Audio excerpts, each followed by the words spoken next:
औरैया में बड़े पैमाने पर नकल का भंडाफोड़ हुआ है और सपा सांसद देवेश शाक्य के कॉलेज में नकल पकड़ने पर एसडीएम संघ धक्का मुक्की और एसडीएम गरिमा सोनकिया से अभद्रता भी की गई है। धक्का मुक्की में एसडीएम का मोबाइल गिरकर टूटा है। मामले में बिदूना कोतवाली में केस दर्ज। सपा सांसद केंद्र व्यवस्थापक अचल शाक्य पर केस दर्ज हुआ है।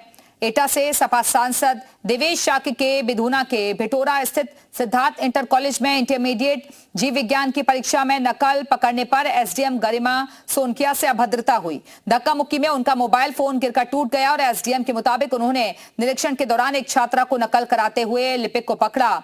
केंद्र व्यवस्थापक से कमरा नंबर 1 और 8 सील करने की बात कही तो कुछ परीक्षार्थियों ने विरोध किया। समझाने का प्रयास किया गया तो एक छात्रा ने एसडीएम से बदसलूकी भी की। कुछ देर में अभिभावक पहुंच गए और हंगामा करने लगे। डीएम डॉक्टर इंद्रमणि त्रिपाठी और एसपी अभिजीत आर शंकर के पहुंचने पर मामला शांत हुआ।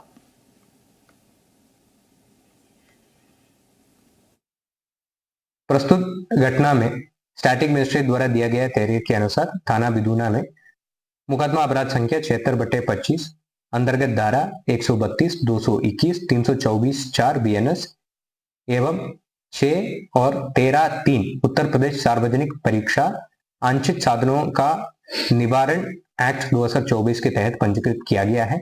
मौके से पुलिस द्वारा कुलदीप कुमार और आंचल शाक्य को हिरासत में लेकर न्यायालय के सामने पेश किया जा रहा है। डिप्टी सीएम केशव प्रसाद मौर्य ने भी औरैया में नकल कांड को लेकर समाजवादी पार्टी पर जोरदार हमला बोला।